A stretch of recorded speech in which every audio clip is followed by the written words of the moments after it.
जय हिंद, जय महाराष्ट्र, जय भीम। रमाबाई आंबेडकर नगर आणि कामराजनगरमधील झोपडपट्टी पुनर्वसन प्रकल्प ही 16,575 झोपडीधारकांसाठी अतिशय आनंदाची बातमी आहे। N19 मध्ये जे काम सुरू होतं, N19 मध्ये आपल्या प्रकल्पाचा बिल्डिंगचं काम सुरू होण्यासाठी आता सर्व प्रकारची प्रक्रिया पूर्ण झालेली आहे। LOI आलेला आहे। त्याचप्रमाणे आता बांधकाम करण्यासाठी जवळपास 2,500च्या वर झोपड्या लोकांनी तोडून देखील दिलेल्या आहेत आणि त्या ठिकाणी खाली असलेल्या झोपड्या तोडण्याचं काम आता खूप जोरात चालू आहे। आणि सोमवारपासून येणाऱ्या सोमवारपासून 17 तारखेपासून त्या ठिकाणी JCB लावून जे खाली झालेल्या झोपड्या आहेत त्या देखील पूर्णपणे ती जागा सपाट करण्याचं काम चालू होणार आहे।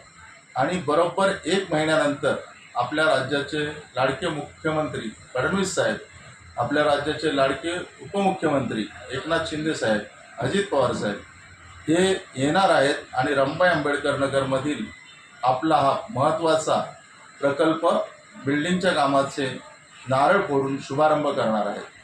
त्याचप्रमाणे N21 मधील रोडमध्ये बाधित होणाऱ्या 1,694 झोपड्यांचे चेक वाटपाचा काम देखील लवकरच 1 मार्चपासून सुरू होत आहे।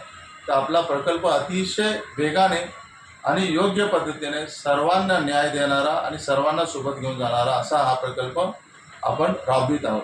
महाराष्ट्र शासन पहिल्यांदाच स्वतःच्या पैशाने आपल्याला SRA राबवून देत आहे, म्हणजे सरकारच्या पैशाने आपल्याला काम होत आहे आणि स्वतः MMRDA म्हणजे शासनच या ठिकाणी विकासक आहे।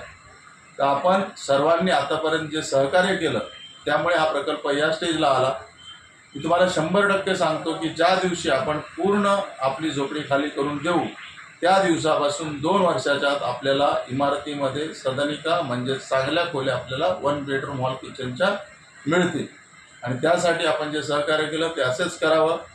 ज्या लोकांनी ट्रान्झिटसाठी अर्ज केले होते त्यांची शिफ्टिंगची प्रक्रिया देखील सुरू झालेली आहे।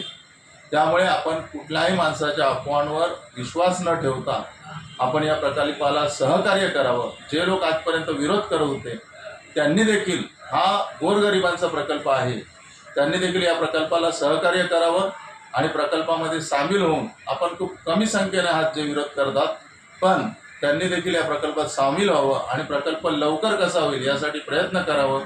त्यांना देखील लोकांचे आशीर्वाद मिळतील हे बोलून आपल्या सर्वांचे पुन्हा एकदा आभार मानतो आणि माझे 2 शब्द संपवतो। जय हिंद, जय महाराष्ट्र, जय भीम।